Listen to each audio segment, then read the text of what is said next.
अल्हम्दुलिल्लाहि रब्बिल आलमीन वस्सलातु वस्सलामु अला रसूलिहिल करीम व अला आलिहि व अस्हाबिहि अजमईन अम्मा बाद अऊज़ु बिल्लाहि मिनश शैतानिर रजीम बिस्मिल्लाहिर रहमानिर रहीम इन्ना फी खल्क़िस समावाति वल अर्द वख्तिलाफिल लैलि वन नहार इन्ना फी ज़ालिका लाआयातिल लिल मुमिनीन बिस्मिल्लाहिर रहमानिर रहीम रब्बिश्रह ली सदरी वयस्सिर ली अमरी वहलुल उक़दतम मिन लिसानी यफ़क़हू क़ौली। रिस्पेक्टेड डॉक्टर नीना सिद्दीकी साहिबा, मेरी मुअज़्ज़िज़ माओ और अज़ीज़ बहनों, आप सबका मैं इस्लामी तरीक़े से इस्तक़बाल करती हूँ। अस्सलामु अलैकुम व रहमतुल्लाहि व बरकातुहू, जिसका मतलब है अल्लाह सुब्हानहू व तआला की सलामती, रहमत और बरकत आप सब पर हो। जैसा कि आप वाकिफ हैं, मेरी आज की इस गुफ्तगू का मौजू है अज़मत बारी ताला जदीद साइंस की रोशनी में, यानी हमारे अल्लाह रब्बुल इज़्ज़त, हमारा खालिक, हमारे मालिक की अज़मत सिर्फ जदीद साइंस, मॉडर्न साइंस की रोशनी में। जितना ज़माना तरक्की कर रहा है उतना लोगों की अक्सरियत इल्हाद की तरफ बढ़ रही है, यानी एथेइज्म। अब लोग नास्तिक ज्यादा हैं, उनको दिल के अंदर खुदा का और खुदा की अज़मत का यकीन नहीं है, बल्कि वो बड़े शौक से कहते हैं देयर इज नो गॉड, कोई खुदा मौजूद नहीं है। ये एथेइज्म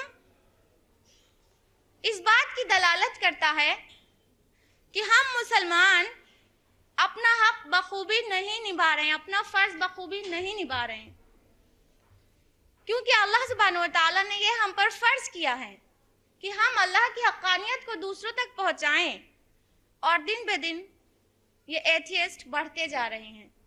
उसका मतलब हम अपने फर्ज से कहीं ना कहीं मुँह चुरा रहे हैं। लेकिन अल्हम्दुलिल्लाह, अल्लाह का एहसान है कि अल्लाह ताला जिस तरह साइंस की तरक्की कर रहा है, वो साइंस की तरक्की खुद अपने आप में इस बात को साबित कर रही है कि अल्लाह मौजूद है। आइजैक न्यूटन कहते हैं कि ये बात अक्ल में आने वाली नहीं कि ये कायनात खुद ब खुद वजूद में आ गई और इत्तेफाकात से ये कायनात बन गई। खालिक के बारे में शक ना करो। और जितना साइंस तरक्की कर रही है, अल्हम्दुलिल्लाह, लोगों को यकीन होता जा रहा है, जिनको नॉलेज है, जिनको हकीकी इल्म है, उनको यकीन होता जा रहा है अल्लाह बारी ताला है और वो हमारा खालिक और मालिक है और अज़ीम है। हाल ही में अमेरिका में एक बुक पब्लिश हुई है जिसका टाइटल है the evidence of God in an expanding universe, जिसका तर्जुमा उर्दू में भी हो चुका है, अब्दुल हमीद साहब ने किया है। उसमें 40 बहुत जय्यद साइंसदानों ने अल्लाह के बारे में गुफ्तगू की है और उसका नतीजा ये निकला। कहते हैं कि जैसे जैसे हमने साइंस में गौर व फिक्र किया और उसके इल्म में इजाफा हुआ, ये बात हमारे लिए यकीनी हो गई कि बगैर खालिके कायनात के, बगैर अल्लाह के कायनात वजूद में नहीं आ सकती, इस कायनात का एक खालिक है, एक मालिक है, उसका निज़ाम चलाने वाला है, मुदब्बिर है, जो कि बहुत हिकमत के साथ उसको चला रहा है और बहुत बसीरत के साथ उसने उसे पैदा किया है। लेकिन जो लोग एथियस्ट हैं, उनका रीजन ये है कि उनको डीप नॉलेज नहीं है। जो भी डीप नॉलेज गेन करता है उसे साबित हो जाता है अल्लाह सुब्हानहू व तआला की वजूद और उसकी किब्रियाई। आज साइंस एडवांस हो चुकी है, साइंस के जरिए हम अल्लाह के वजूद को प्रूफ कर सकते हैं और उसकी अजमत को भी, सिर्फ साइंस के जरिए।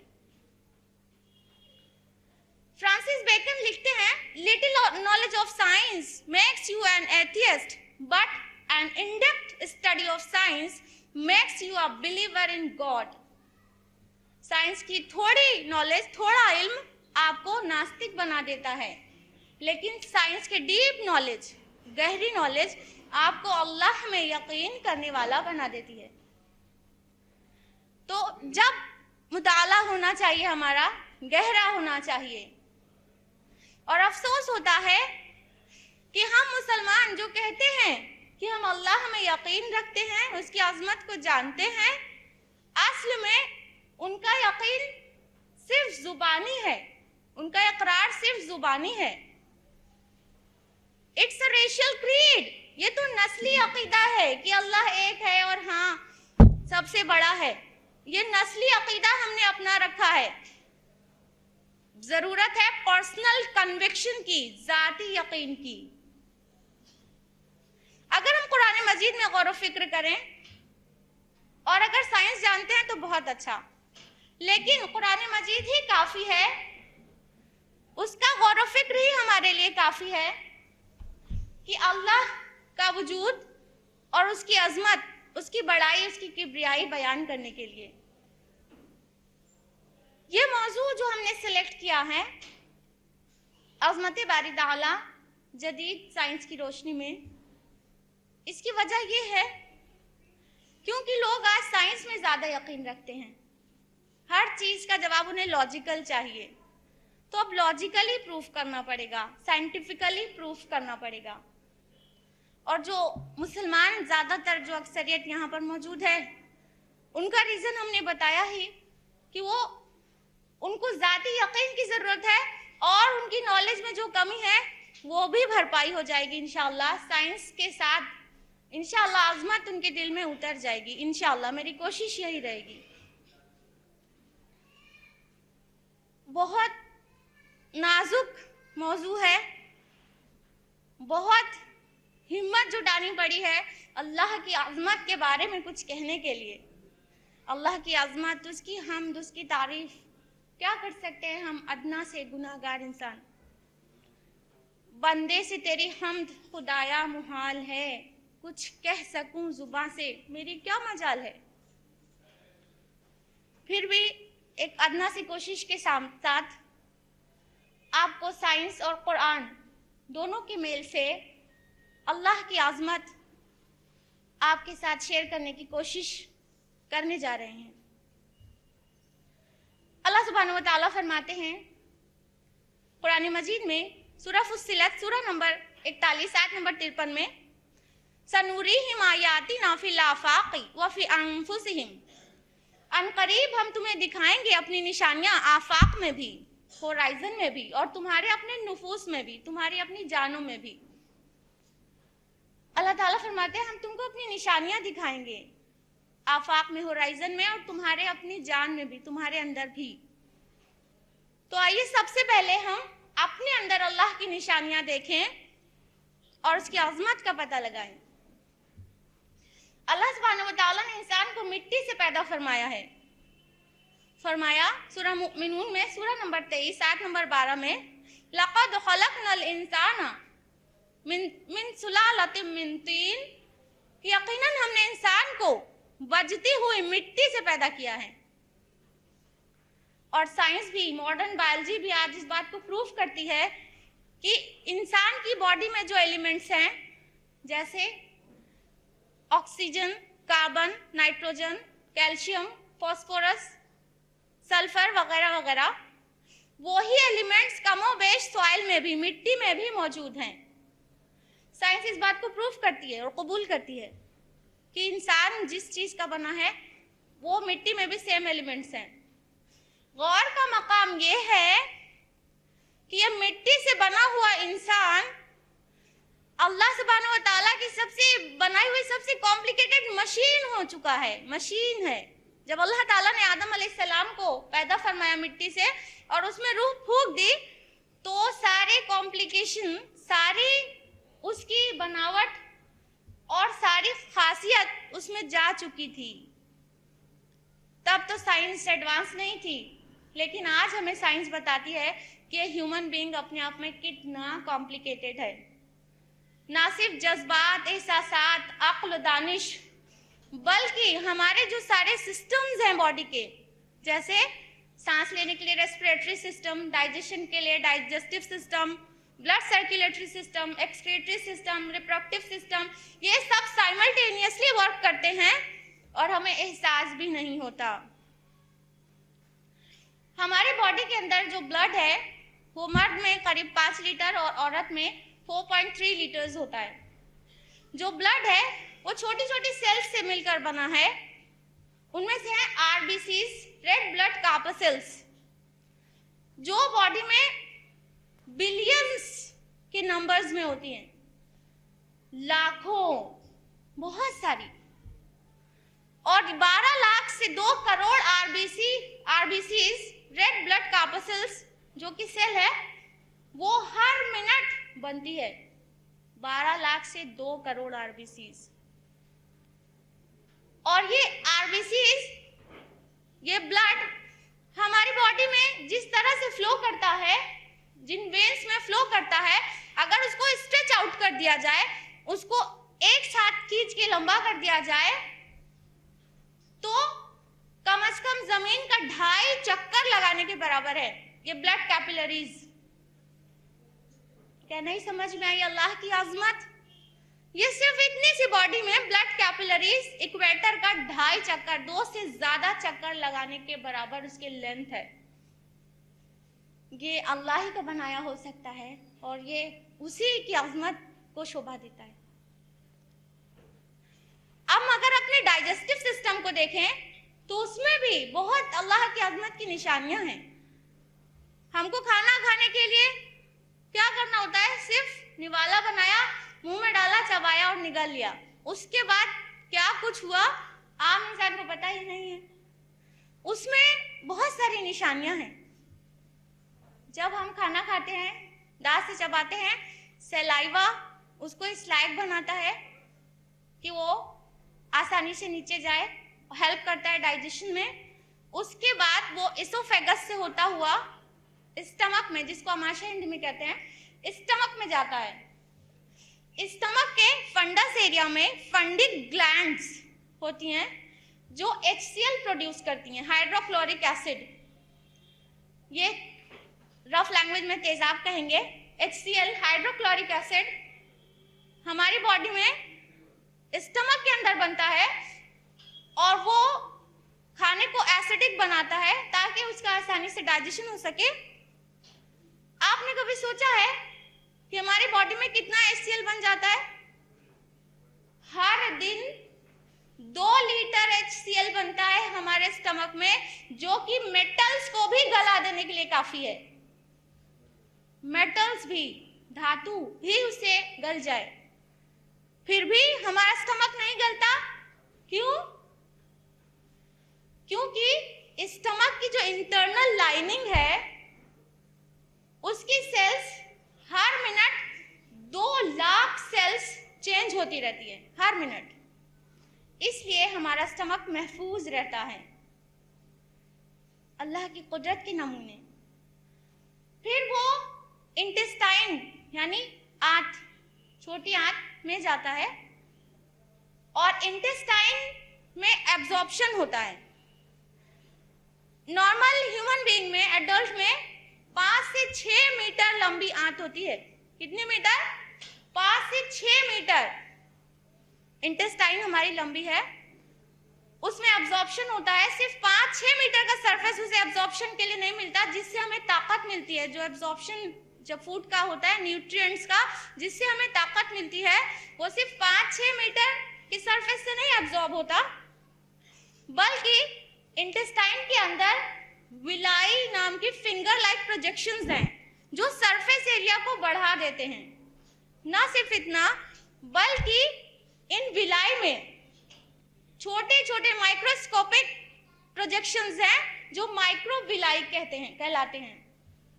ये पूरे इंटेस्टाइन यानी आंत की सरफेस एरिया को कई गुना बढ़ा देते हैं और हमारा खाना के जो न्यूट्रिएंट्स हैं, जो मकसद है न्यूट्रिएंट्स, वो एब्जॉर्ब हो जाते हैं और हमको ताकत मिलती है। उसके बाद ताकत मिलती है हमको तो बस इतना ही समझ में आता है कि हमने खाना खाया और हमें हाजत हुई टॉयलेट की तो हमने जाके एक्सक्रीट कर दिया। लेकिन अल्लाह सुब्हानहू व तआला किस तरह से हमारे खाने को पचाता है और किस तरह से हमें ताकत देता है, ये बात गौर और फिक्र करने वाली है। अल्लाह रब है, वो हमें पाल रहा है, हमा वक्त पाल रहा है। एक भी लम्हे के लिए उसने हमको नहीं छोड़ा है, वो हमा वक्त हमें पाल रहा है। अल्लाह सुब्हानहू व तआला फरमाते हैं सूरह जासिया में, सूरह नंबर 45 आयत नंबर 36 में कि फलिल्लाहिल हम्दु, कि सारे की सारी तारीफ अल्लाह के लिए है। रब्बिस समावाति व रब्बिल अर्द, आसमानों का रब, जमीन का रब, व रब्बिल आलमीन, और तमाम जहानों का पालनहार, तमाम जहानों को पालने वाला। तो अल्लाह बारी ताला हमको किस तरह से परवरिश दे रहा है, हमें गौर करने की जरूरत है। उसकी अजमत कैसे नहीं पता चलेगी। और ये जो हम सांस लेते हैं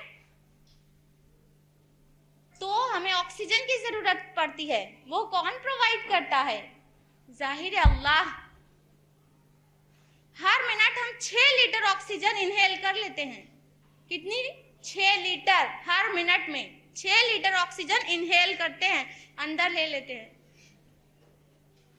8640 लीटर ऑक्सीजन हम एक दिन में हड़प कर जाते हैं। वो हम तक कौन पहुंचा देता है? अल्लाह। और ऑक्सीजन एटमॉस्फेयर में कम भी नहीं होती, उसके लिए भी उसने निजाम बना दिया है। आप में से ज्यादातर लोगों को पता होगा कि पौधे फोटोसिंथेसिस रिएक्शन में कार्बन डाइऑक्साइड लेते हैं और ऑक्सीजन बाहर निकालते हैं, और हम ऑक्सीजन लेते हैं, कार्बन डाइऑक्साइड बाहर निकालते हैं, जो कि हमारे लिए नुकसानदेह है। पौधे इसका उल्टा करते हैं, यानी हमारे कार्बन डाइऑक्साइड को वो लेते हैं और हमको ऑक्सीजन प्रोवाइड करते हैं। पौधों की क्या मजाल थी कि वो हमारे लिए ये काम करें। ये तो हमारे रब ने उनको हुक्म दिया है। और ऑक्सीजन का कंसंट्रेशन एटमॉस्फेयर में बिल्कुल कम नहीं होता। किस तरह अल्लाह ताला हमें पाल रहा है, कितने अजीमुशान तरीके से, कितना हिकमत वाला है वो रब। आज साइंस बहुत एडवांस हो चुकी है। अब हम रोड पे भी कार से 290 किलोमीटर पर आवर की स्पीड से चल सकते हैं, फास्टेस्ट कार। अब राइट नाउ अल्लाह ताला ने इंसान को बनाया, उसमें नर्व्स बनाई, उसकी एहसासात के लिए नर्वस सिस्टम पूरा बनाया। हमारे जो न्यूरॉन्स हैं यानी नर्व सेल्स हैं, वो कोशिका जो महसूस करने के लिए रेस्पॉन्सिबल है, जिससे हमें एहसास होता है। वो हमारी बॉडी में ट्रिलियंस ऑफ नर्व सेल्स हैं, अरबों नहीं खरबों की तादाद में हमारी बॉडी में नर्व सेल्स हैं। और ये न्यूरॉन्स 290 किलोमीटर पर आवर की स्पीड से मैसेज को ट्रांसमिट करते हैं ब्रेन तक। जरा तसव्वुर कीजिए कि जब आपका हाथ तवे पे पड़ जाता है, याद कीजिए तवे पे हाथ पड़ता है और आप फौरन हटा लेती हैं, उसमें कितना टाइम लगता है? उसमें क्या क्या काम होता है? जब गर्म चीज पे हाथ लगा तो ये जब न्यूरॉन्स को टच हुआ, उन्होंने मैसेज को ट्रांसमिट किया, एक न्यूरॉन से दूसरा, दूसरे से तीसरा, ब्रेन तक पहुंचाया। ब्रेन ने इंस्ट्रक्शन दिया ये चीज गर्म है, फौरन वहां से हटा लिया जाए नहीं तो नुकसान होगा। ब्रेन का इंस्ट्रक्शन लेके न्यूरॉन्स वापस आए और एक्शन हुआ हाथ के जरिए। इतना लंबा प्रोसीजर हो जाता है और हम बस रखते हैं और हटा लेते हैं। जैसे ही टच होता है फौरन बगैर देर किए 290 किलोमीटर पर आवर की स्पीड से हमारे न्यूरॉन्स मैसेज को ट्रांसफर करती हैं। क्या खूब ही कहा है कुरान मजीद ने। सूरह मुमिनून सूरह नंबर 23 आयत नंबर 14, फतबारकल्लाहु अहसनुल खालिकीन, बस बहुत बाबरकत है वो अल्लाह जो सब बनाने वालों से बेहतर बनाने वाला है। अल्लाह सुब्हानहू व तआला ने सिर्फ हमें इतना उम्दा बना ही नहीं दिया बल्कि हमारी हिफाजत कर रहा है, हर वक्त हमारी हिफाजत कर रहा है हर तरह के नुकसान से। अगर आप लोगों ने इम्यून सिस्टम के बारे में सुना हो, जो कि हमारी बॉडी का रेसिस्टेंस है, प्रतिरोधक क्षमता हिंदी में कहते हैं, हमारी बॉडी को डिजीज से प्रोटेक्ट रखता है, बीमारियों से महफूज रखता है। अब तो ये इतना वाइड टॉपिक हो चला है कि इम्यूनोलॉजी बाकायदा एक ब्रांच है साइंस की जिसमें स्टडी किया जाता है इम्यून सिस्टम के बारे में। अल्लाह ताला ने कई तरह से हमको हिफाजत बख्शी है। एक तो नॉन स्पेसिफिक डिफेंस है जिनमें है स्किन, ये एक्सटर्नल बैरियर है और किसी भी बीमारी पैदा करने वाले जर्म बैक्टीरिया को अंदर जाने से रोकती है। हमारी बॉडी में हर वक्त एटमॉस्फेयर से करोड़ों की तादाद में जर्म्स, बैक्टीरिया, पैथोजेंस, बहुत सारे पैरासिटिक एनिमल्स का अटैक होता रहता है मुस्तकिल। और ये टॉक्सिन्स, ये जहरीले चीजें कहलाती हैं एंटीजन। हमारी बॉडी के लिए जो हार्मफुल है, जो नुकसानदेह है, जहरीली चीजें, बैक्टीरिया, वायरसेस, जर्म्स, ये एंटीजेंस कहलाती हैं। इनसे हमारा प्रोटेक्शन किस किस तरह से होता है? स्किन में ये एक्सटर्नल बैरियर है, ये किसी भी नुकसानदेह चीज को अंदर जाने से रोकती है। आप गौर करेंगी कि जब प्याज को आप काट कर रख देती हैं तो फौरन एक दिन में फंगस लग जाता है, जबकि समूची प्याज कितने दिन तक चलती है? तो प्याज को काटने के बाद फंगस क्यों लग जाता है? क्योंकि हमने उसका प्रोटेक्शन हटा दिया है। अल्लाह ताला ने प्याज को एक छिलका दिया है, संतरे की जूस को सेफ रखने के लिए उस पर प्रोटेक्शन बनाया है, अनार के खूबसूरत दानों को प्रोटेक्ट करने के लिए ऊपर एक पील है हार्ड। उसी तरह हमारी बॉडी की हिफाजत के लिए भी ये स्किन है जो नुकसानदेह चीज को अंदर जाने से रोकती है। उसके अलावा नाक के जरिए हमारे लंग्स में, हमारे फेफड़ों में कोई नुकसानदेह चीज ना चली जाए, नेजल हेयर्स हैं। कान के प्रोटेक्शन के लिए ईयर वैक्स है जो जर्म बैक्टीरिया को उसके अंदर रोक लेता है। ये सब एक्सटर्नल बैरियर्स हैं जो हमको प्रोटेक्ट करते हैं। उसके अलावा ब्लड में ट्रांसफेरेंस प्रोटीन है जो जर्म्स को पनपने से रोकता है, माइक्रोब्स को पनपने से रोकता है। उसके अलावा जब बॉडी पे अटैक हो ही जाए बैक्टीरिया का, वायरसेस का, किसी भी तरह के एंटीजन का, तो उससे फाइट करने के लिए अंदर सेना भी मौजूद है। जी हाँ, नेचुरल किलर सेल्स यानी लिम्फोसाइट्स, व्हाइट ब्लड कार्पसेल्स हैं, लिम्फोसाइट कहलाती हैं, सफेद खून की कोशिकाएं। टफ होता है थोड़ा हिंदी या उर्दू में साइंटिफिक टर्मिनोलॉजी बोलना। ये WBCs यानी लिम्फोसाइट्स लड़ती हैं एंटीजन से। उसके अलावा फैगोसाइट्स हैं, ये भी लिम्फोसाइट ही है एक्चुअली। फैगोसाइट में न्यूट्रोफिल्स और मोनोसाइट्स हैं, ये सेल्स हैं यानी कोशिकाएं हैं। न्यूट्रोफिल्स, मोनोसाइट्स बॉडी में टूटी फूटी सेल्स का सफाया करना और जितने भी माइक्रोब्स हैं उनकी सफाई घूम घूम कर करना इनका काम है। उनका इंजेक्शन कर लेती हैं और बॉडी को प्रोटेक्ट करती हैं। इस प्रोसेस को फैगोसाइटोसिस कहते हैं। ये फैगोसाइट्स एक्चुअली हमारी बॉडी में एक गश्ती सेना का काम करती हैं, कह सकते हैं mobile and fixed defence units हमारी बॉडी में प्रोटेक्ट रखती हैं। किसने कहा उनको हमारी बॉडी में प्रोटेक्शन बनाने के लिए?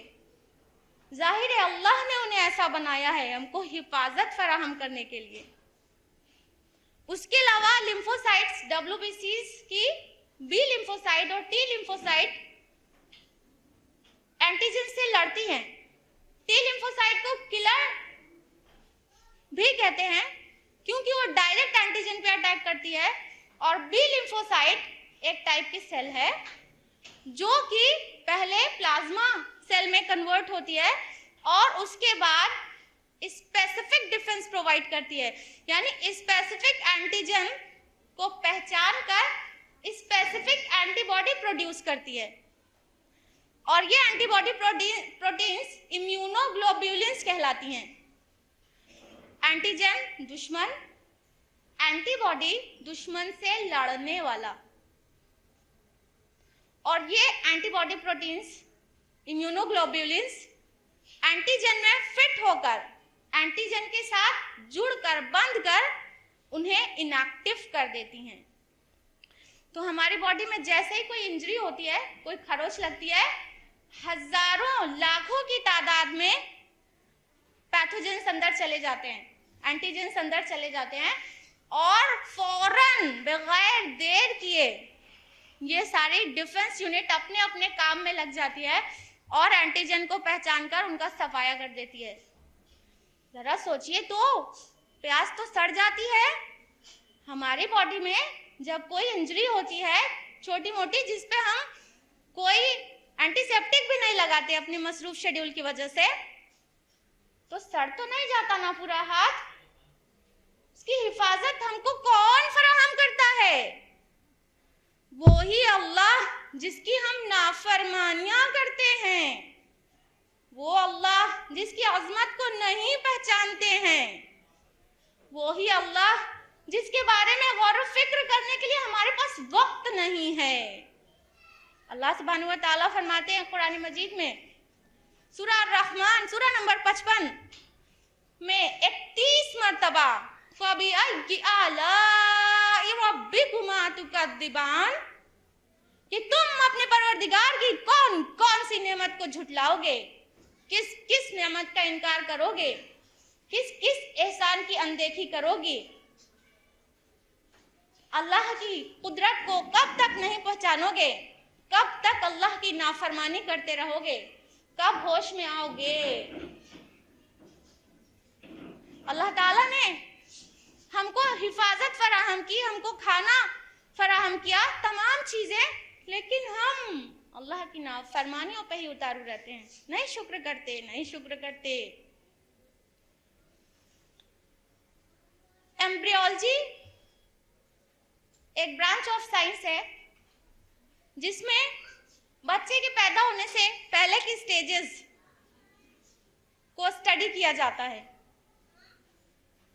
एम्ब्रियोलॉजी की रोशनी में हम आपको बताएंगे कि किस तरह से अल्लाह ताला एक नुत्फे से, एक नापाक पानी से, खूबसूरत से इंसान की तख्लीक कर देता है। गौर करने का मकाम है, बहुत गौर करने का मकाम है। अल्लाह ताला ने इंसान को नुत्फे से बनाया। अल्लाह ताला ने फरमाया कुरान मजीद में सूरह मुमिनून सूरह नंबर 23 आयत नंबर 13 में कि तुम जअलनाहु, फिर हमने उसको बनाया नुत्फे से और एक जगह करार दे दिया, यानी मदस वूम में। अल्लाह ताला ने इंसान को एक हकीर पानी से, नुतफे से, यानी ड्रॉप ऑफ स्पर्म से बनाया और मदर्स वूम में उसे करार की जगह में ठहरा दिया। सुम्मा जालनाहु नुतफतन फी करारिन मकीन, कि हमने नुतफे से इंसान को बनाया और उसे महफूज जगह करार दे दिया। और आगे एम्ब्रियोलॉजिकल स्टेजेस पूरी मेंशन्ड है कुरान मजीद में ही। किसी एम्ब्रियोलॉजिस्ट से आप पूछेंगे तो उसको मजा आएगा सुन के। अल्लाह ताला फरमाते सूरह मुमिनून सूरह नंबर 23 आयत नंबर 14 में कि फिर हमने नुतफे से अलका बनाया। सुम्मा खलकना नुतफता अलका, नुतफे से अलका बनाया। नुतफा ड्रॉप ऑफ स्पर्म, अलका के 3 माना होते हैं। एक लीच लाइक समथिंग, यानी जोक जैसी दिखने वाली कोई चीज। दूसरा समथिंग विच क्लिंग, और तीसरा ब्लड क्लॉट। इनिशियल स्टेजेस में एम्ब्रियो बिल्कुल ब्लड क्लॉट की तरह, ब्लड क्लॉट भी रहता है क्योंकि ब्लड वेसल्स बनी नहीं रहती। वो लीच लाइक भी दिखता है, जोक की तरह भी दिखता है। बिल्कुल ना सिर्फ दिखता है बल्कि वो उस तरह से बिहेव करता है, यानी मदर्स वूम से चिपक कर ब्लड सक करता है। लीच भी यही करता है। और तीसरा, वो मदर्स वूम में अंदर की वॉल को क्लिंग भी करता है। ये तीनों ही माना फिट होते हैं अल्हम्दुलिल्लाह कुरान मजीद में जो मेंशन्ड है। अल्लाह ताला एम्ब्रियोनिक स्टेजेस को कितना डिटेल में बता रहा है कि फिर हमने नुतफे से अलका बनाया। उसके आगे है फखलकनल अलकता मुज़गा, फिर हमने अलका से मुज़गा बनाया। मुज़गा कहते हैं च्यूड लाइक समथिंग को, च्युइंगम को चबाकर बाहर निकालिए जैसा दिखेगा उसको मुज़गा कहते हैं। अल्लाह ताला फरमाते हैं हमने फिर मुज़गे की शक्ल में बनाया। यानी अलका और मुज़गा स्टेज में अगर हम देख लें, फीटस एम्ब्रियो देख लें तो शायद डर जाएं। उन स्टेजेस से होकर इंसान आया है। उसके बाद फरमाया फखलकनल मुज़गता इज़ामा, फिर मुज़गा से हमने हड्डियां बनाई। फकसौनल इज़ाम लहमा, फिर हड्डियों पर गोश्त पहनाया। सुम्मा अंशअनाहु खल्कन आखर, फिर उसे अलग ही बनावट में पैदा कर दिया। फतबारकल्लाहु अहसनुल खालिकीन, बस बहुत बाबरकत है अल्लाह सब कारीगरों से बेहतर कारीगर। ये तमाम एम्ब्रियोनिक स्टेजेस हमको बता रही हैं कि अल्लाह कितना अजीम है।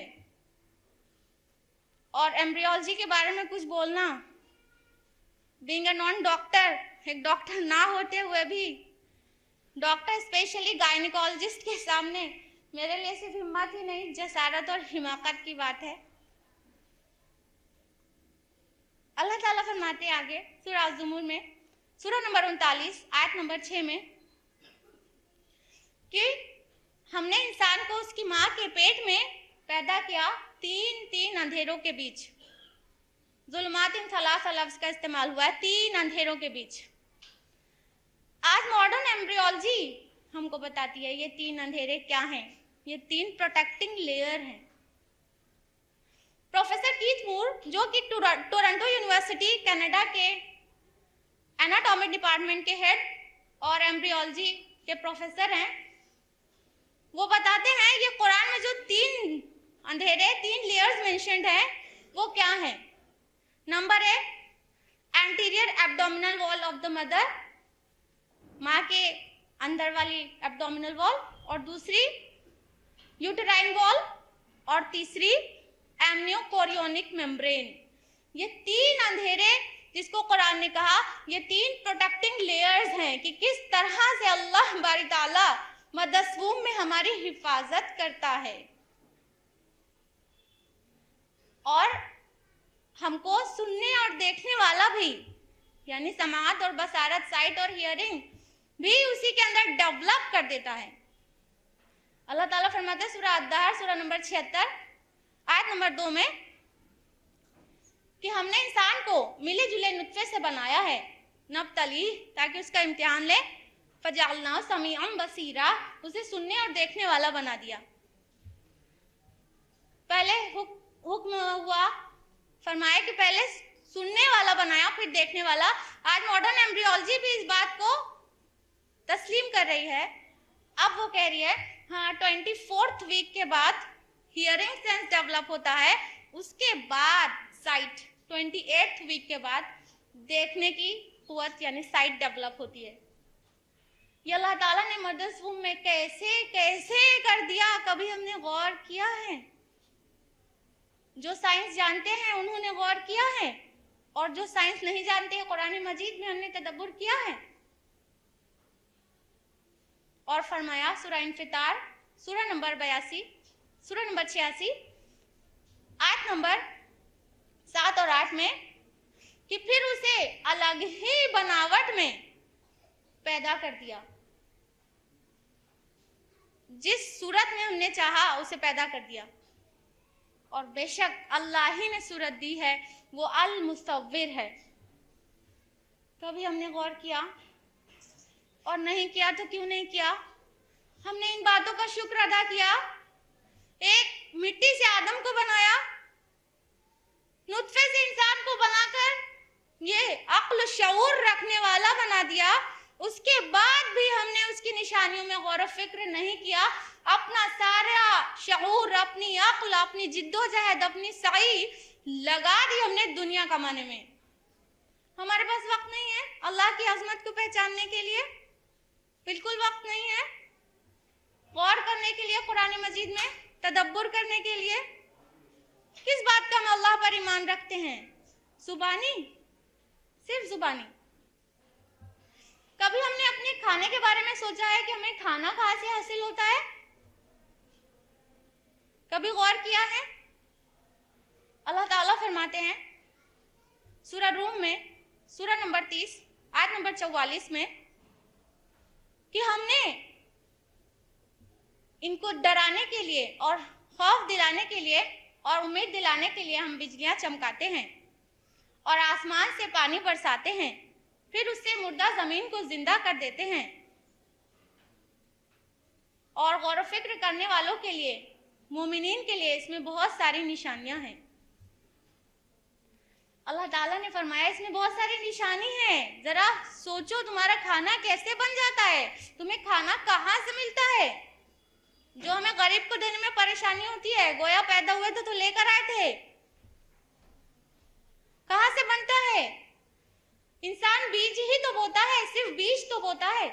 अल्लाह ताला सवाल करता है सूरह वाक़िया सूरह नंबर 56 आयत नंबर 63-64 में कि जरा बताओ तो जो बीज तुम बोते हो उसको तुम निकालते हो या हम निकालने वाले हैं?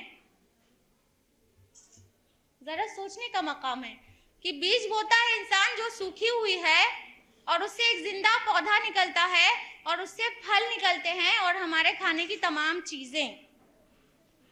अल्लाह ताला और सवाल करता है सूरह वाक़िया सूरह नंबर 56 आयत नंबर 68-69 में कि आसमान से जो पानी तुम पीते हो बताओ उसको आसमान से कौन उतारता है? बादलों से कौन उतारता है? तुम उतारते हो या हम उतारने वाले हैं?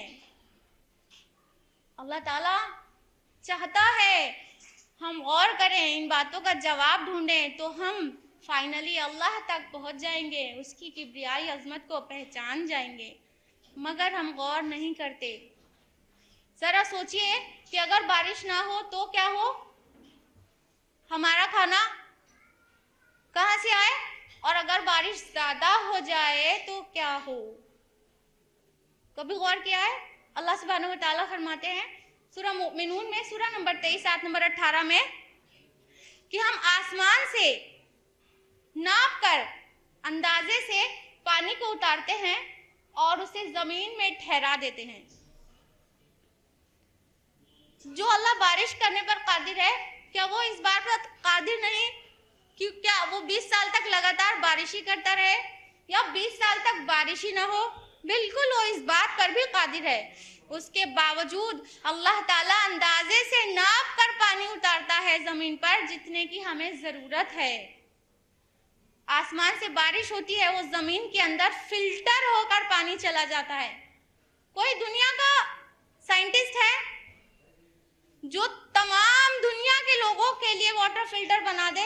यानी कोई ऐसा फिल्टर जितने जितने रोए जमीन पर इंसान है सब उसे सेटिस्फाई हो सके, सबको एक फिल्टर से पानी मिल सके। अल्लाह ताला ने उसका इंतजाम कर दिया है। आसमान से बारिश होती है और वो जमीन के अंदर पानी फिल्टर होकर इकट्ठा हो जाता है, जिसको हम अपनी बोरिंग मशीन से खींच लेते हैं, हैंडपंप से, कुएं से खींच लेते हैं और फिर वेस्ट करते हैं। और वेस्टेज जो हमारा है, वेस्टेड वाटर, वो नालियों से होता हुआ, नालों से होता हुआ नदियों और फाइनली समंदर में मिल जाता है और वहां से फिर एवोपोरेट होकर ऊपर उठता है, आसमान में जाता है और ठंडा होकर बादलों की शक्ल लेता है। और फिर बादल जब बहुत बड़े हो जाते हैं तो वो गिरने लगते हैं और इस तरह से बारिश होती है। और ये वाटर साइकिल चलती रहती है बगैर हमारे एक दमड़ी पे किए हुए।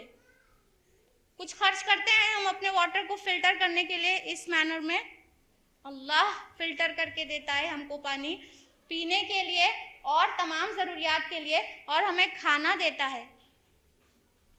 इब्राहिम अलैहिस्सलाम की ज़ुबानी दर्ज है कुरान मजीद में, फरमाया इब्राहिम अलैहिस्सलाम ने कि वो अल्लाह है मेरा रब्बुल आलमीन जो मेरी रहबरी करता है और खिलाता है और पिलाता है, और जब मैं बीमार हो जाऊं तो मुझे शिफा देता है।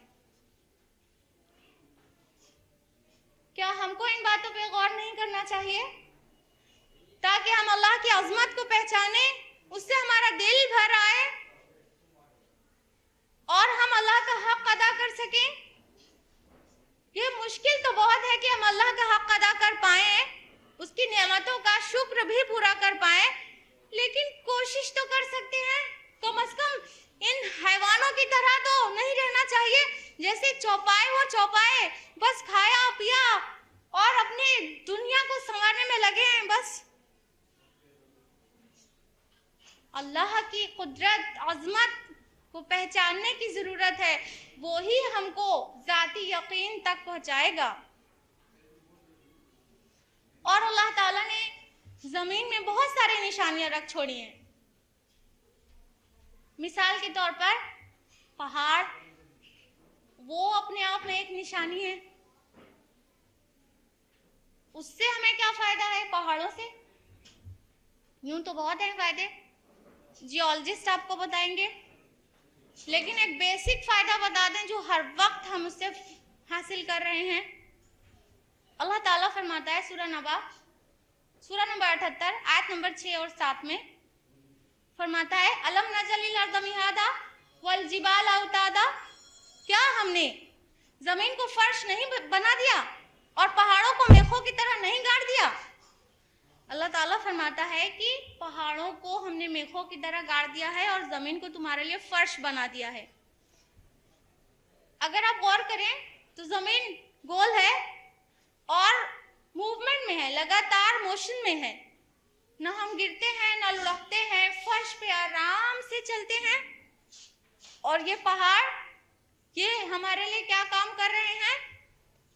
फरमाया सूरह अंबिया सूरह नंबर 21 आयत नंबर 31 में कि हमने पहाड़ों को जमीन में बना दिया ताकि वो तुम्हें लेकर लुढ़क ना पड़े। अब क्या मतलब है कि जमीन में हम लुढ़क जाते? आज जियोलॉजी एडवांस हो चुकी है, जियोलॉजी ब्रांच ऑफ साइंस है जिसमें जमीन की स्टडी की जाती है, पहाड़ों की स्टडी की जाती है। मॉडर्न जियोलॉजी हमको बताती है कि जो जमीन है गोले की तरह, इसकी रेडियस बहुत ज्यादा है। कितनी है? 6035 किलोमीटर जमीन की रेडियस। और जिस चीज पर हम चलते हैं ऊपर, वो अर्थ क्रस्ट कहलाती है। अंदर से जमीन हॉट है, फ्लूइड है, और अर्थ क्रस्ट उस पर तैर रही है और वो बहुत बहुत पतली है, 1.5 किलोमीटर से 48 किलोमीटर तक है बस। ये पतली अर्थ क्रस्ट जमीन के गोले के ऊपर तैर रही है क्योंकि अंदर हॉट फ्लूइड है, उस पर तैर रही है और प्लेट्स में टूटी हुई है। तो चूंकि अर्थ क्रस्ट जो बाहरी लेयर है ये उसके अंदर अर्थ पर तैर रही है, इसलिए जहां जहां प्लेट्स में टूटी हुई है वहां वहां माउंटेन रेंजेस हैं कि अल्लाह ताला ने पहाड़ को इस तरह से अर्थ क्रस्ट में गाड़ दिया ताकि ये अर्थ क्रस्ट शेक ना करे, हिले डुले ना जब हम जमीन पर चलें। अगर ये पहाड़ नहीं होते तो हम जमीन पर खड़े नहीं हो सकते थे, चलना तो दूर, वो ऊपर से हिलती रहती अर्थ क्रस्ट। तो अल्लाह ताला ने हमारे चलने का इंतजाम कर दिया है, जमीन को बिल्कुल पाक साफ शफाफ फर्श बना दिया और बिल्कुल स्टेबल कि हम आसानी से उस पर मूव कर सकते हैं। अल्लाह सुब्हानहू व तआला फरमाते हैं सूरह बकरा सूरह नंबर 2 आयत नंबर 29 में कि जमीन में जो कुछ भी है वो हमने तुम्हारे लिए पैदा किया है। सुभान अल्लाह, अल्लाह ने हमारे लिए ये सब कुछ बनाया, हमारी खिदमत में लगा दिया और हर एक बनाई हुई चीज अल्लाह की वक्त हमारी खिदमत में लगी हुई है। और उस अल्लाह के बारे में तदब्बुर करना, गौर करना और उसकी अज़मत को पहचानना, उसका हम्द करना, शुक्र करना, इन सब का हमारे पास वक्त नहीं है। जिसने सब कुछ हमारे लिए बना दिया और खुद हमको हर वक्त पाल रहा है, हमारी देखभाल कर रहा है, उसके लिए हमारे पास वक्त नहीं। शुरू में हमने एक आयत कोट की थी, सूरह फुस्सिलत सूरह नंबर 41 आयत नंबर 53, सनुरीहिम आयातिना फिल आफाक़ि व फी अनफुसिहिम, कि हम अनकरीब इनको दिखाएंगे अपनी निशानियां आफाक में भी और इनके अपने नुफूस में भी, इनकी जानों में भी। अपनी जान में हम लोगों ने देख लिया कुछ हद तक, मेरी क्या मजाल है किसी ह्यूमन बॉडी से रिलेटेड पूरी इंफॉर्मेशन आप तक पहुंचाएं एक दिन में, एक बार में। थोड़ी सी झलक भी कहा जाए तो कम है, ये थोड़ा सा था हमारी जानों में अल्लाह की निशानियां। अल्लाह ताला फरमाता है हम आफाक में भी दिखाएंगे। अब आइए अपने से बाहर निकलकर, अर्थ से बाहर निकलकर स्पेस में देखते हैं अल्लाह की निशानियां क्या हैं, मॉडर्न एस्ट्रोनॉमी की रोशनी में। अल्लाह ताला ने आसमान में हमारे लिए बहुत सारी निशानियां रखी हैं जो कई बार हमारे तखय्युल से मावरा हो जाएंगी।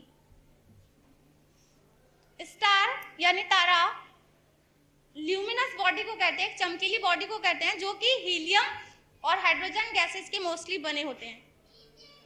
जैसे कि सूरज, सूरज एक तारा है और आपको मालूम होगा अर्थ उसके अराउंड चक्कर लगा रही है।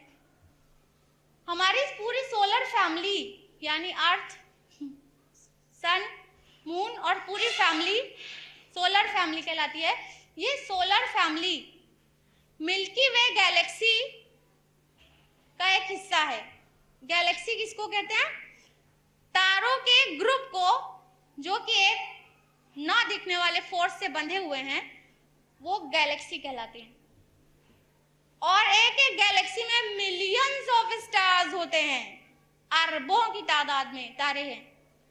अपनी मिल्की वे गैलेक्सी है जो, उसमें 100 से 200 अरब स्टार्स हैं और उसका एक पार्ट है सूरज, एक तारा है सूरज। 100 से 200 अरब स्टार्स का ग्रुप है सिर्फ milky way Galaxy, backbone of the night भी कहते हैं इसको। और मिल्की वे गैलेक्सी के अराउंड हमारा सूरज चक्कर लगा रहा है एक फिक्स्ड पॉइंट को पर, जिसको अब सोलर एपेक्स नाम दिया गया है। पूरी सूरज उसके अराउंड चक्कर लगा रहा है और सूरज मिल्की वे गैलेक्सी के अराउंड एक चक्कर पूरा करता है 20 करोड़ साल में। कितना? 20 करोड़ साल में सूरज मिल्की वे गैलेक्सी का एक चक्कर पूरा कर लेता है। अब सिर्फ मिल्की वे गैलेक्सी की विड्थ का अंदाजा लगाइए वो कितनी वसी है। सिर्फ मिल्की वे गैलेक्सी, एक गैलेक्सी, बहुत सारी गैलेक्सीज हैं। हालांकि एस्ट्रोनॉमर्स कहते हैं हम अपने टेलीस्कोप से स्पेस का कम ही हिस्सा देख पाते हैं, ज्यादातर नहीं देख पाते हैं। उसमें से भी कितना कुछ डिस्कवर्ड है, उसमें गौर करने की जरूरत है कि सूरज मिल्की वे गैलेक्सी के अराउंड चक्कर लगा रहा है जमीन, और चांद जमीन के अराउंड चक्कर लगा रही है, और इसका जिक्र कुरान मजीद में 1400 साल पहले से है। अल्लाह ताला फरमाता है सूरह अंबिया सूरह नंबर 21 आयत नंबर 33 में कि अल्लाह ताला ने जमीन और आसमान को पैदा किया है और चांद और सूरज को पैदा किया है। कुल्लुन फी फलकिन यस्बहून, सब एक एक ऑर्बिट में तैर रहे हैं। कुरान मजीद में 1400 साल पहले से लिखा हुआ है कि सूरज भी घूम रहा है, चांद भी और जमीन भी, सब घूम रहे हैं। और हमारी मिल्की वे गैलेक्सी में जो नियरेस्ट स्टार है, जो सबसे करीब तारा है, उसका नाम है प्रॉक्सिमा सेंटोरी, जो कि 1915 में डिस्कवर हुआ है। प्रॉक्सिमा सेंटोरी अर्थ से 4.22 सोलर ईयर दूर है। कितना दूर है? 4.22 solar year, light year, sorry. Light year क्या होता है? लाइट ईयर नहीं नापता लाइट को, नहीं टाइम को, बल्कि लाइट ईयर डिस्टेंस को मेजर करता है, डिस्टेंस को, दूरी को। रोशनी एक साल में जितनी डिस्टेंस कवर करती है वो कहलाता है लाइट ईयर।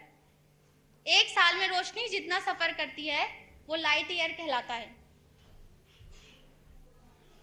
और रोशनी की रफ्तार आपको मालूम होगी, और अगर अंदाजा नहीं है तो हम उसकी तरफ भी याद दहानी करा दें। स्पीड ऑफ लाइट है 3 × 10⁸ मीटर पर सेकेंड, और अगर इसको किलोमीटर में कन्वर्ट किया जाए तो 2,99,792.46 किलोमीटर पर सेकेंड की रफ्तार से रोशनी सफर करती है खला में। कितनी? तकरीबन 3 लाख किलोमीटर पर सेकेंड, फी सेकेंड की रफ्तार से रोशनी सफर करती है। 3 लाख किलोमीटर फी सेकेंड की रफ्तार से रोशनी सफर करती है। और सूरज से अर्थ तक रोशनी आने में, सूरज से जमीन तक रोशनी आने में सिर्फ 8 मिनट 17 सेकेंड लगते हैं। सूरज से जमीन की दूरी है 14,96,00,000 किलोमीटर। उतनी देर में सिर्फ 8 मिनट 17 सेकेंड लगते हैं। तो जो नियरेस्ट स्टार है अर्थ के पास, सूरज के बाद जो सबसे करीबी सितारा है, वो वहां से यहां तक रोशनी आने में 4 साल से ज्यादा लग जाता है। 4 साल से ज्यादा। उसकी डिस्टेंस को अगर कवर करना चाहे कोई एस्ट्रोनॉट तो क्या करना होगा? अगर 40,000 किलोमीटर पर आवर की स्पीड से एक स्पेसशिप खला में सफर करे, जो कि हाईएस्ट स्पीड से भी ज्यादा है, तो 1,14,000 साल लगेगा सबसे करीबी सितारे पे पहुंचने में। कितना? 1,14,000 साल में पहुंच सकता है किसी की लाइफ हो तो इस सूरज के बाद वाला तारा जो प्रॉक्सिमा सेंटोरी है उस तक पहुंचने में। ये बताने का क्या मतलब है? मतलब ये है कि कायनात की वुसअत का अंदाजा कीजिए। पैदा किया हमारे खालिक ने, हमारे मालिक ने, हमारे रब ने। कैसी अजीम कायनात बना दी। ये जो तारे रात में आप देखती हैं, इसमें सबसे करीब जो है उसकी रोशनी जब वहां से चली है, और आज रात में आप जब तारा देखेंगी तो जो रोशनी आपको दिखेगी वो 4 साल से ज्यादा वहां से चली है, तब आज रात में आप देखेंगी। वो सबसे करीबी तारा इतना दूर है, तो सबसे दूर के तो तस्वुर ही मुहाल है। जो ब्राइटेस्ट स्टार है हमारी गैलेक्सी में, मिल्की वे गैलेक्सी में, यानी सबसे चमकीला तारा जो है वो बताइए क्या है? सूरज। कोई गेस करिए, क्या सूरज सबसे चमकीला तारा है? कोई गेस नहीं। लगता तो है सारे तारों के बीच सबसे ज्यादा सूरज चमकता है। तारे रात में कितना कम चमकते हुए दिखाई देते हैं और सूरज इतना ज्यादा चमकीला होता है कि गर्मियों में धूप की शिद्दत हमको बर्दाश्त नहीं होती। कितनों किलोमीटर दूर, लाखों किलोमीटर दूर, उसकी शिद्दत हमको बर्दाश्त नहीं होती गर्मी की। सूरज सबसे चमकीला तारा नहीं है अपनी गैलेक्सी में भी। बात कहीं और किसी और गैलेक्सी की तो बात बाद में आती है। इस गैलेक्सी में भी सबसे चमकीला तारा नहीं है। साइरियस या डॉग स्टार एक तारा है जो सूरज से 24 गुना ज्यादा ब्राइट है। कितना? 24 गुना, 2 गुना नहीं, 4 गुना नहीं, 24 गुना ज्यादा ब्राइट है, जो कि अर्थ से दिखाई पड़ता है, जमीन से डायरेक्ट दिखाई पड़ता है। सूरज का सरफेस टेम्परेचर कितना है? 5606 डिग्री सेंटीग्रेड, 5500 डिग्री सेंटीग्रेड के बराबर है सूरज का सरफेस टेम्परेचर। कोर की तो बात मत करिए, कोर का तो 5.5 करोड़ डिग्री सेंटीग्रेड टेम्परेचर है अपने सूरज का। सरफेस टेम्परेचर खाली 5500 डिग्री सेंटीग्रेड है। और साइरियस या डॉग स्टार उससे 24 गुना ज्यादा ब्राइट है। तो उसके टेम्परेचर का अंदाजा कीजिए। Who made this? किसने बनाया? अल्लाह ने। सिर्फ साइरियस नहीं, ये तो हमारी जमीन से दिखता है। जो तारे हमारी जमीन से डायरेक्ट नहीं दिखते, उनमें से प्रोबेबली एस्ट्रोनॉमर्स का मानना है कि सिग्नस OB2 नंबर 12 नाम का स्टार है, जो कि सूरज से कितना गुना ज्यादा चमकीला है? 6 मिलियन टाइम्स, 60 लाख गुना ज्यादा चमकीला है सूरज से। 60 लाख गुना। अब उसकी चमक का, उसके टेम्परेचर का अंदाजा करना आपका काम है, और साथ साथ में अल्लाह की कुदरत और अजमत को पहचानना भी। हमने क्या समझ लिया था अपने रब को? इतना अजीम तस्वुर किया था। जब हम रुकू में जाते हैं, कहते हैं सुब्हान रब्बियल अज़ीम, पाक है मेरा रब जो बहुत अजमत वाला है। तो क्या हम उसकी अजमत को पहचानते हुए कहते हैं, दिल की गहराइयों से कहते हैं? और अगर नहीं तो अब ऐसा करेंगे कि नहीं? जब हम रुकू में सुब्हान रब्बियल अज़ीम कहेंगे तो उसकी अजमत से कांपते हुए इंशाअल्लाह। यह है अल्लाह जिसने आसमान में तारों को, किस कदर चमकीले तारों को बना दिया। अल्लाह ताला फरमाते हैं सूरह मुल्क, सूरह नंबर 67 आयत नंबर 5 में, वलक़द ज़य्यना अस्समाअ अद-दुन्या बिमसाबीह, कि हमने आसमान दुनिया को तारों से आरास्ता किया, तारों से सजा दिया। बिमसाबीह कहा,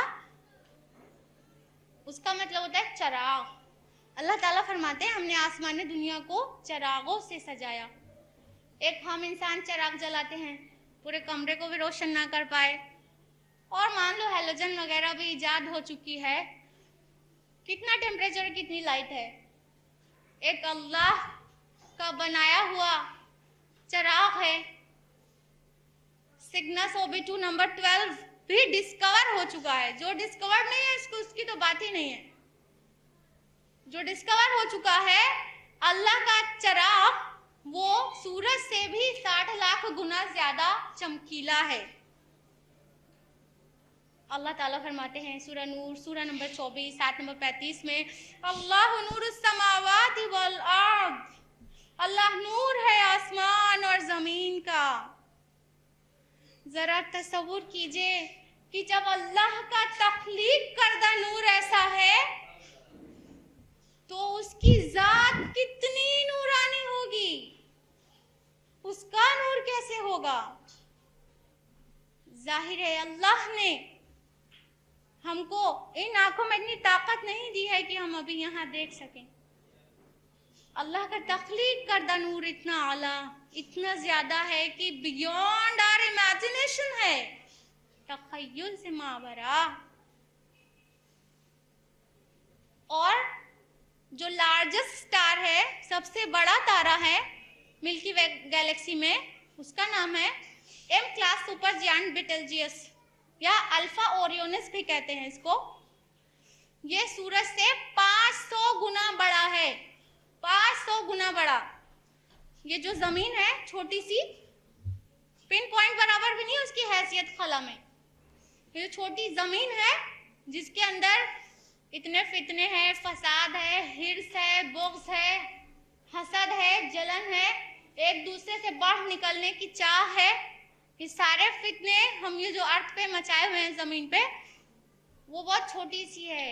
ये हम सारे के सारे लोग बहुत छोटी सी जमीन पर रहते हैं। जमीन से 100 गुने से ज्यादा बड़ा है सूरज, और सूरज से 500 गुना बड़ा स्टार अपनी गैलेक्सी में मौजूद है। जरा उसकी साइज का अंदाजा कीजिए। किसने बनाया, किसने बनाया? फतबारकल्लाहु अहसनुल खालिकीन, कि बड़ा बाबरकत है अल्लाह जो सब कारीगरों से बेहतर कारीगर है। सूरह मुमिनून सूरह नंबर 23 आयत नंबर 14। ये सारी चीज अल्लाह ताला ने बना दी और हमको हुक्म दिया हम इसमें गौर करें, फिक्र करें, अल्लाह को पहचाने। अल्लाह ताला ने क्या कुछ नहीं बना दिया उसको पहचानने के लिए, उसके एक होने के सबूत के लिए और उसकी अज़मत को पहचानने के लिए। अल्लाह ताला कुरान मजीद में फरमाता है कि हमने आसमान और जमीन यूं ही नहीं पैदा कर दिया, बेगरज नहीं पैदा कर दिया। और फरमाया सूरह दुखान में सूरह नंबर 44 आयत नंबर 38 में कि हमने आसमान और जमीन और उनके बीच जो कुछ है कुछ खेल के तौर पर नहीं पैदा कर दिया। तो फिर किस लिए पैदा किया है? अल्लाह ताला फरमाता है सूरह अनाम सूरह नंबर 6 आयत नंबर 98 में, क़द फ़स्सलनल आयाति लिक़ौमिन यफ़क़हून, ये हमने निशानियां वाज़ेह कर दी उन लोगों के लिए जो सूझबूझ रखते हैं। अल्लाह ताला ने ये निशानियां हमको गौर फिक्र करने के लिए छोड़ी है ताकि हम उससे पहचान जाएं अपने रब को और मुती फरमाबरदार हो जाएं उसकी आज़मत का एहसास करके। ये साइंस हमको मदद करती है अल्लाह ताला की आज़मत को पहचानने में, वरना ये पूरा नहीं था, ये एक झलक भी नहीं थी अज़मत की अल्लाह की।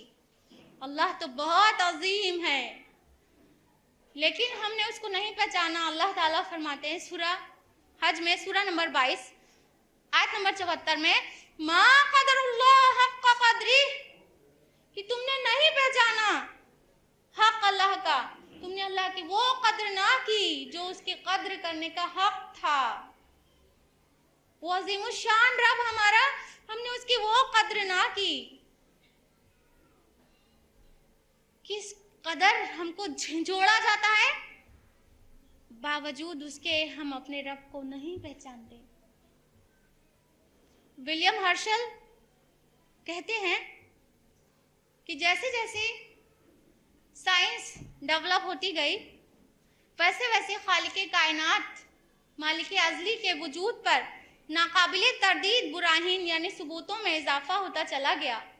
चुनांचे बायोलॉजी, फिजिक्स, मैथमेटिक्स और एस्ट्रोनॉमी के माहिरीन यानी एक्सपर्ट्स ने उस अजीम इल्मी इमारत को पुख्ता करने के लिए एक दूसरे की मदद की, और वो अजीम इल्मी इमारत है अल्लाह वादहू ला शरीक की अजमत की इमारत। तो ये साइंस की मदद से हम अल्लाह की अजमत को भी पहचान सकते हैं।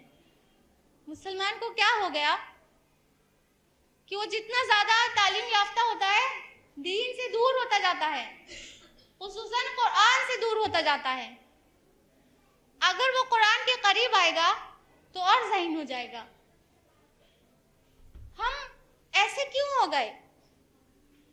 ये हमारी गफलत सारी इसी वजह से है कि हम कुरान मजीद को नहीं पढ़ते, नहीं समझते, उसमें गौताजनी नहीं करते।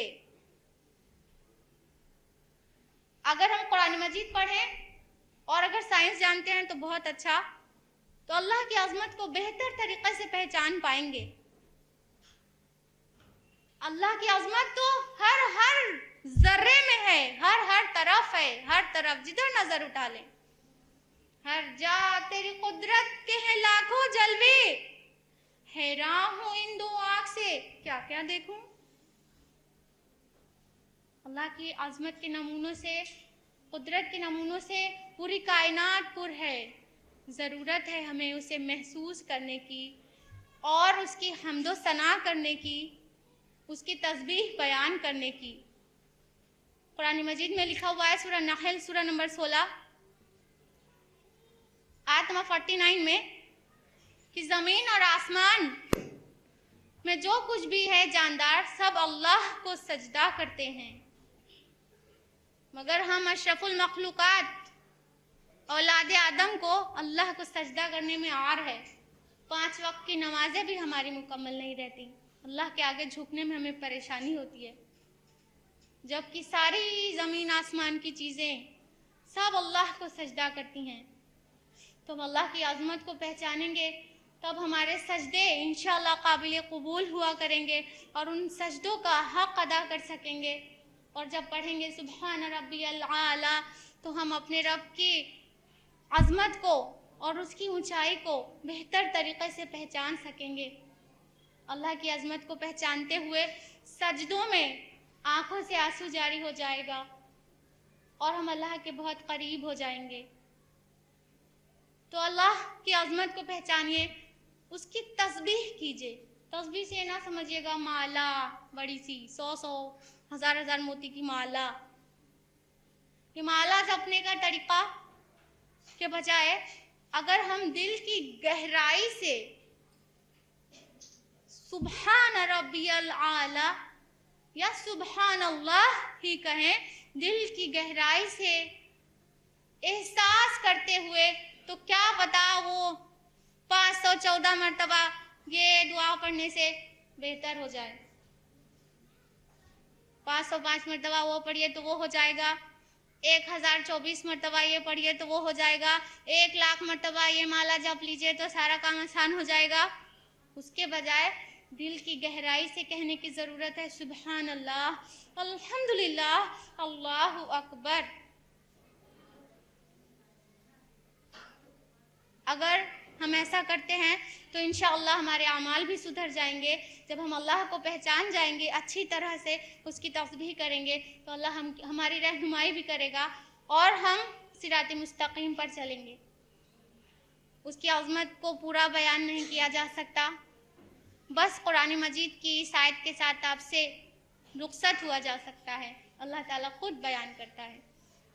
फरमाया सूरह लुक़मान में सूरह नंबर 27 सूरह नंबर 31 आयत नंबर 27 में वलौ अन्नमा फिल अर्द शजरतिन अक़लाम, अगर ज़मीन के सारे दरख्त, सारे पेड़ की कलम बना दिए जाएं, वल बहरु यमुद्दुह, और समंदरों की स्याही हो, समंदर इंक में तब्दील कर दिया जाए, मिन बादी सबअतन अबहुर, और उसके बाद 7 समंदर और सप्लाई में लगा दिए जाएं, मा नफिदत कलिमातुल्लाह, तो अल्लाह की कलमे ना तमाम हो, अल्लाह की बात ना पूरी हो। इन्नल्लाह अज़ीज़ुन हकीम, बेशक अल्लाह ज़बरदस्त हिकमत वाला है। वाक़िर दावाना अल्हम्दुलिल्लाहि रब्बिल आलमीन।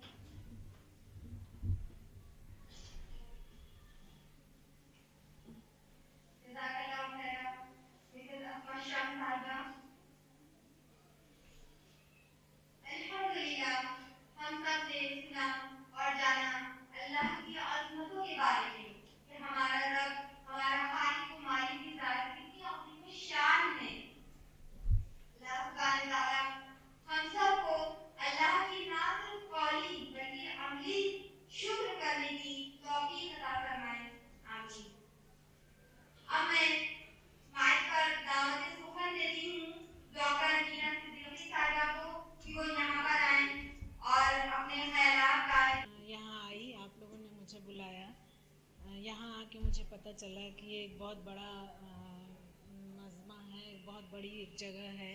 मुझे पहले ये सब नहीं मालूम था, लेकिन मैं यहाँ आके बहुत खुश हुई क्योंकि मुझे वो चीज़ें दिखी, वो चीज़ें पता चली जो मैंने पढ़ी थी, देखी थी, लेकिन उनके मॉडल्स, उनके बारे में बहुत अच्छा सब चीज़ें इन्होंने लगा रखा है।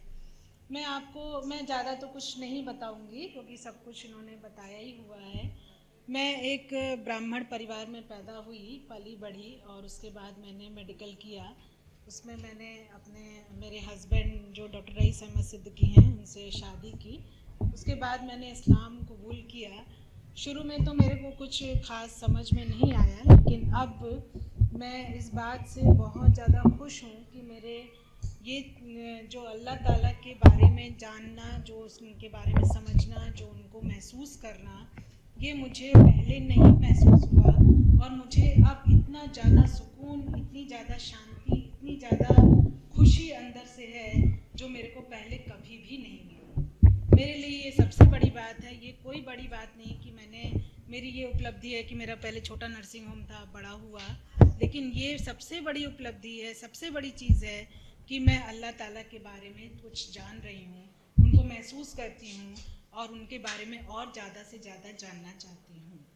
मैं और कुछ ज़्यादा बोल नहीं पाऊँगी क्योंकि मेरे को बहुत ज़्यादा मालूम नहीं है, लेकिन ये कि मैं चाहती हूँ कि आप लोग दुआ करें कि मैं इसके बारे में बहुत ज़्यादा जानूँ, इतना जानूँ कि और कोई ना जान पाए। और आप तो इसमें पैदा हुए, पले बड़े, आप तो ये सब जानते ही हैं, तो आप इनको और कोशिश करिए कि और जानें। और मैं जो अपने उसमें जानती हूँ कि जैसे मैं कोई पेशेंट देखती हूँ तो मैं सच्चे दिल से, बस बहुत तो मैं नहीं जानती, दुआ करती हूँ कि हे अल्लाह ताला इसको तू ठीक कर दे, या तू इसके लिए अच्छा करे, और वो पूरा करता है।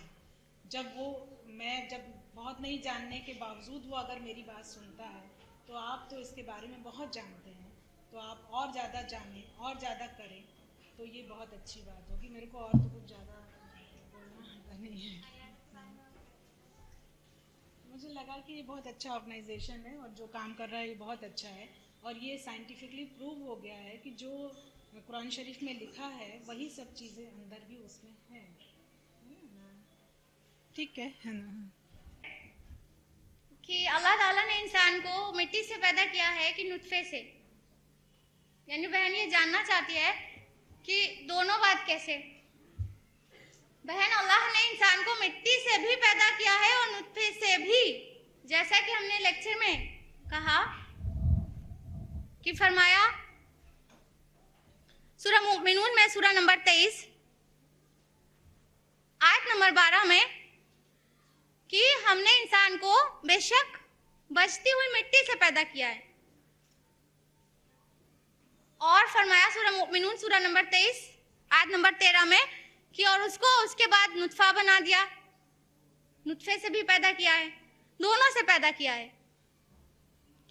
अब अगर आपके जहन में ये सवाल उठ रहा है, ये तो कॉन्ट्राडिक्शन है, ये तो इख्तिलाफ है, नुतफे से या मिट्टी से, ये इख्तिलाफ नहीं है, ये कॉन्ट्राडिक्शन नहीं है। अगर हम आपसे पूछें कि चाय बनाने के लिए पानी की जरूरत होती है, पानी से बनती है चाय या टी लीफ से, तो आपका क्या जवाब होगा? पानी से भी बनती है, टी भी डालना होता है, टी लीफ भी डालना होता है, मिल्क भी डालना होता है और शुगर भी। तो चाय पानी से भी बनती है, मिल्क से भी, शुगर से भी, टी लीफ से भी। It's not contradiction, it is contradistinction. बिल्कुल उसी तरह अल्लाह ताला ने इंसान को मिट्टी से भी पैदा किया है और नुतफे से भी। ये कॉन्ट्राडिक्शन नहीं है, कॉन्ट्राडिस्टिंक्शन है। दोनों से पैदा किया। आदम अलैहिस्सलाम को अल्लाह सुब्हानहू व तआला ने मिट्टी से पैदा फरमाया, फिर उसमें रूह फूका, जैसा कि सूरह सौद सूरह नंबर 38 और सूरह हिज्र सूरह नंबर 15 आयत नंबर 72-73 में अल्लाह ताला फरमाते हैं कि फइज़ा सव्वैतु व नफ़ख्तु फीहि मिन रूही फ़क़ऊ लहू साजिदीन, कि और जब मैं उसे पूरा बना चुकूं और उसमें अपनी रूह फूंक दूं तो तुम सब उसके आगे सजदे में गिर जाना। तो अल्लाह ताला ने आदम अलैहिस्सलाम को मिट्टी से पैदा फरमाया, फिर उसमें रूह फूंक दी, तो आदम अलैहिस्सलाम ऐसे इंसान हो गए। तो अल्लाह ताला ने आदम अलैहिस्सलाम को मिट्टी से पैदा फरमाया और जो उसकी नस्ल चलाई वो नुत्फे से। मिट्टी के बेसिक एलिमेंट्स बॉडी में हमारे आज भी मौजूद हैं और नुत्फा मॉडर्न एम्ब्रियोलॉजी हमको बताती है कि वो ड्रॉप ऑफ स्पर्म से ही बना है। तो ये कॉन्ट्राडिक्शन नहीं, कॉन्ट्राडिस्टिंक्शन है। उम्मीद है सवाल का जवाब मिल गया होगा।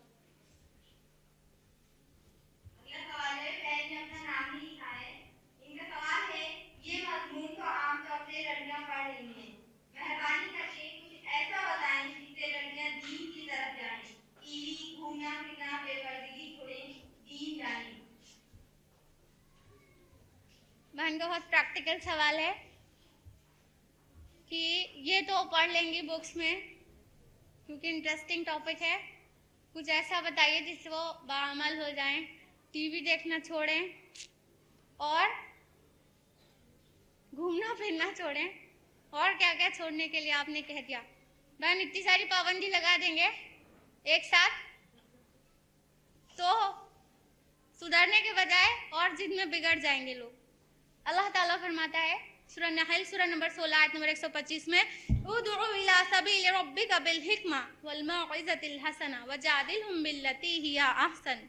बुलाओ अपने रब की तरफ हिकमत के साथ और उम्दा नसीहत के साथ और उनके साथ मुजादिला करो, मुबाहिसा करो उस तरीक़ाकार पर जो बेहतरीन हो। तो लोगों को हक की तरफ बुलाना है तो हिकमत से बुलाना होगा। आज साइंस के सब दीवाने हैं, it is the era of science. Science के दीवाने हैं तो उनको साइंस के जरिए अल्लाह की तरफ बुलाना है। जब वो अल्लाह को पहचान जाएंगी तो इंशाअल्लाह उसकी फरमाबरदारी भी जरूर करेंगी। और अल्लाह ताला ने जो अहकाम कुरान मजीद में दिए हैं और अल्लाह के रसूल सल्लल्लाहु अलैहि वसल्लम के अहदीस में जो अहकाम है उन पर अमल भी करेंगी। तो ये एक हिकमत है। और ऐसा भी नहीं है कि हमेशा साइंस का ही टॉपिक रहता है। आप हर महीने अगर यहाँ पर तशरीफ लाती हैं बहन तो आपने देखा होगा कि डिफरेंट टॉपिक्स पे अलग अलग मौजू पे यहाँ पर बात होती है। तो हर तरह के मौजू लिए जाते हैं। एक बार में सारी चीज तो नहीं बताई जा सकती, लेकिन जिन पॉइंट्स को आपने उभारा है थोड़ी सी टचिंग हम उस पे करते हुए खत्म करेंगे। जब आपने कहा टीवी देखना छोड़े, टीवी 100% तो गलत या हराम नहीं है, लेकिन उसमें अक्सर चीज हराम है। अक्सर चीज अगर कहें 99% तो बिल्कुल ठीक होगा। तो वो चीजें छोड़ के आप टीवी देख सकते हैं, न्यूज देखें अवेयर रहने के लिए, या वो चीजें जो आपको अल्लाह के और करीब ले जाएं वो चीजें आप देख सकते हैं। और इस्लामी चैनल वो देखिए, बाकी बिल्कुल बेशक टीवी में जो फहश बातें हैं, जो नाच गाने हैं, जो भटका देने वाले चीजें हैं, उन चीज से कतई परहेज कीजिए। सबसे बड़ी प्रॉब्लम तो उसमें म्यूजिक है, उससे परहेज करना हम पर फर्ज है। अल्लाह के रसूल सल्लल्लाहु अलैहि वसल्लम फरमाते हैं, मुस्नद अहमद की हदीस है कि ये म्यूजिक हराम है। तो म्यूजिक से तुम्हें बचना ही होगा। तो टीवी से, म्यूजिक से बचें। और उसमें कई चीजें हैं, सीरियल्स हैं, बड़े इंटरेस्टिंग लगते हैं। उस वक्त कुछ काम नहीं कर सकते, खाना बनाना है तो पहले बन जाएगा और बैठ के सीरियल देखेंगे। और अगर हमको कोई दीन की महफिल भी अटेंड करना है और उस दिन कोई खास फिल्म आ रही है तो हम नहीं जा सकते हैं क्योंकि वो हमें देखना है। तो ये चीजें जो आपको अल्लाह की राह से रोक दें, ये भी हराम है। अल्लाह ताला सूरह रूम सूरह नंबर 30 में फरमाता है, अल्लाह ताला फरमाता है सूरह लुक़मान सूरह नंबर 31 में आयत नंबर 5 में कि ये जो ऐसी चीजें हैं जो आपको उसमें इंगेज कर लें। लहवल हदीस लफ्ज का इस्तेमाल हुआ है। लहवल हदीस, ये जो लोग इसमें फंस जाते हैं, दूसरों को बहकाते हैं, ऐसे ही लोग हैं जो जहन्नम के शदीद तरीन अजाब में होंगे। और लहवल हदीस की तफसीर हदीस कर देगी। अल्लाह के रसूल की अहदीस में कई जगह पर है, सहाबा कराम के अपने अपने व्यूज ये लहवल हदीस के ताल्लुक से, कि ये हजरत इब्न अब्बास रज़ियल्लाहु अन्हु, हजरत अब्दुल्ला इब्न मसूद रज़ियल्लाहु अन्हु फरमाते हैं कि अल्लाह की कसम ये लहवल हदीस ये ही नाच गाना है। तो ये नाच गाना लहवल हदीस है। कहने का मतलब ये हमको इतना इंगेज कर लेता है, इतना इंटरेस्टिंग होता है कि हम इसमें फंस के रह जाते हैं और अच्छे काम, इवन अगर नमाज कज़ा हो रही है तो कज़ा हो जाने देते हैं, मगर इसको नहीं छोड़ते हैं। तो इस तरह के कोई भी काम, चाहे वो सीरियल हो, चाहे वो नाच गाना हो, चाहे कोई भी किस्सा गोइयाँ कहानियाँ गोइयाँ हो, जो कि पहले होती थी अब वो टेलीविज़न पर हो रहा है, ये चीज़ भी हराम है। इससे बचना हमारा फ़र्ज़ है। और बहन ने कहा हिजाब के बारे में कुछ बताइए। तो हिजाब भी करना हम पर फ़र्ज़ है। अभी आप जाएंगी एग्जीबिशन हॉल में तो वहाँ मॉडल भी मिलेगा हिजाब के ताल्लुक़ से। अल्लाह ताला फरमाते हैं सूरह नूर सूरह नंबर 24 आयत नंबर 31 में कि मोमिन औरतों अपनी निगाहों को नीचे रखो और अपने सत्र को थामते रहो और अपना श्रृंगार, अपनी ब्यूटी किसी को भी ना दिखाओ सिवाय उनके जो महरम है। आगे महरम की लिस्ट है और उसका रीज़न भी बताया गया है सूरह अहज़ाब सूरह नंबर 33 आयत नंबर 59 में कि तुम जब भी बाहर जाओ अपना जिल्बाब, अपनी ओढ़नी, अपना कवर अपने साथ ले लो ताकि तुम शरीफ ज़ादी पहचानी पड़ो और कोई तुम्हारी इज्जत से ना खेले।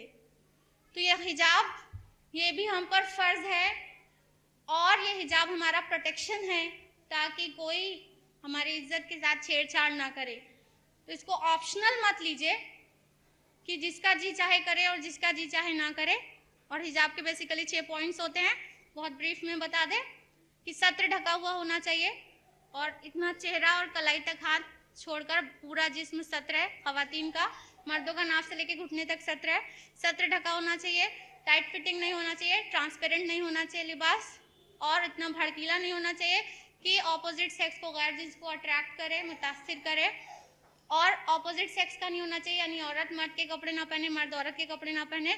और पॉइंट नंबर 6 गैर मुस्लिम की मुशाबिहत वाला लिबास नहीं होना चाहिए। ये शॉर्ट में हिजाब के क्राइटेरिया हैं, इनको फॉलो करते हुए हिजाब में रहने की बहुत ज़रूरत है।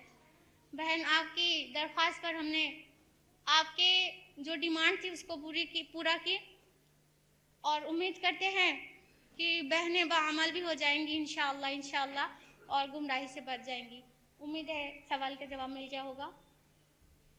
अगला सवाल है, बहन ने अपना नाम भी लिखा है।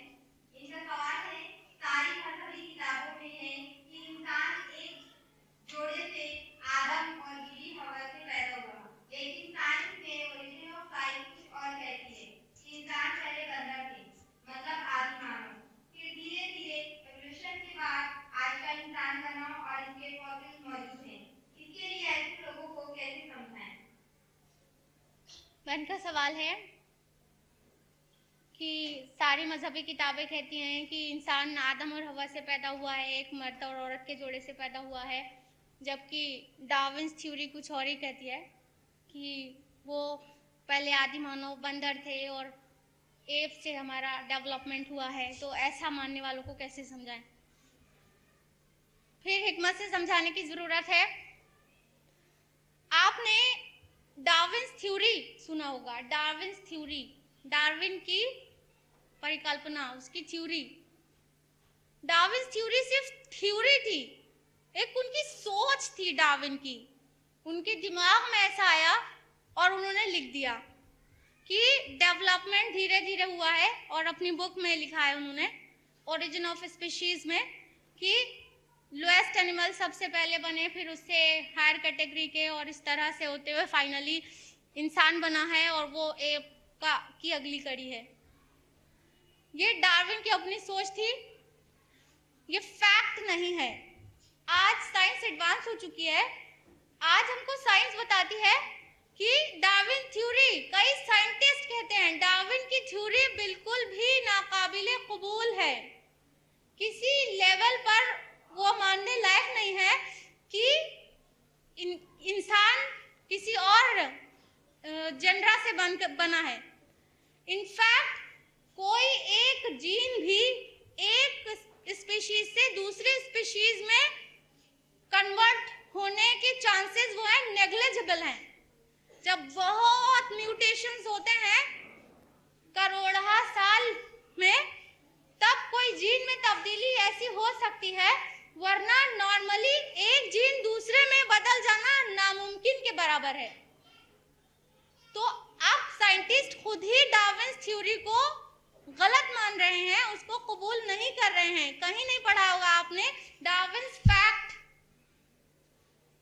सोचने के लिए इंसान आजाद है, वो सोच सकता है, कलम भी उसकी आजाद रहती है, वो लिख सकता है, लेकिन जो चीज रिसर्चेज के बाद स्टेब्लिश साइंस कबूल कर ले उसको फैक्ट कहते हैं, जब बिल्कुल साबित हो जाता है।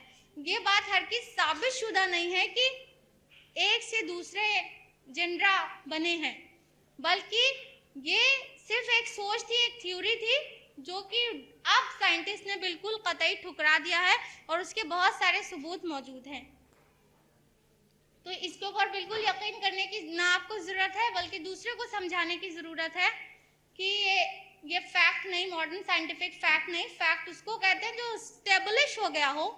मिसाल के तौर पर अल्लाह ताला फरमाते हैं सूरा अंबिया में सूरा नंबर 21 आयत नंबर 30 में, अवलम यरल्लज़ीना कफरू अन्ना समावाति वल अर्दा कानत रत्कन फफतकनाहुमा। क्या ये काफिर लोग ये अल्लाह का इनकार करने वाले नहीं देखते कि जमीन और आसमान दोनों एक थे और हमने इन्हें जुदा किया? क्या कह रही है ये आयत? इस आयत का मतलब है कि जमीन और आसमान की ओरिजिन एक है, और आज साइंस बहुत सारे रिसर्चेस के बाद इस बात को फैक्ट बताती है कि साइंस के पहले पूरा का पूरा मादा एक प्राइमरी नेबुला की शक्ल में था, फिर उसके बाद एक बड़ा धमाका हुआ जिसे बिग बैंग कहते हैं, और फिर सेकेंडरी सेपरेशन हुआ और गैलेक्सीज और स्टार्स और मून वजूद में आए।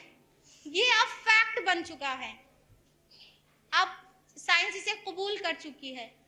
और कुरान मजीद में 1400 साल पहले से अल्हम्दुलिल्लाह बिग बैंग थ्योरी के बारे में लिखा हुआ है। तो जब कोई चीज फैक्ट बन जाए तब उसको सोचने की जरूरत है। कुरान मजीद में कोई कॉन्ट्रडिक्शन मौजूद नहीं है, तो साइंस तो हमेशा ही यू टर्न लेती है, कभी कुछ कहती है, कभी बिल्कुल उलट कर कहने लगती है। जैसे कि पहले साइंस कह रही थी कि सूरज जमीन का चक्कर लगा रहा है, जब और एडवांस हुई तो बोली नहीं, सूरज स्टेशनरी है और जमीन सूरज का चक्कर लगा रही है। अब और एडवांस हुई है तो अब साइंस अब जाके कह पा रही है कि सूरज भी घूम रहा है, जमीन भी घूम रही है सूरज के चारों तरफ, और सारे की सारी बॉडीज मोशन में है, रिवोल्यूशन में है। अब ये मॉडर्न साइंटिफिक फैक्ट बन चुका है। पहले तो इसका उल्टा ही था कि सूरज पहले स्टेशनरी कहा गया, उससे पहले कह दिया गया सूरज जमीन का चक्कर लगा रहा है। तो साइंस कई बार यू टर्न लेती है। हमको इंतजार करना है उस दिन का जब साइंस 100% कुरान को प्रूफ कर देगी। 88% कुरान की वर्सेस आज साइंटिफिक प्रूफ हो चुकी हैं कि 100% करेक्ट है। बची हुई 20% के बारे में साइंस कह रही है हमको खुद नहीं पता, हो भी सकता है नहीं भी, लेकिन अभी हम इतने एडवांस नहीं हुए कि बता सके।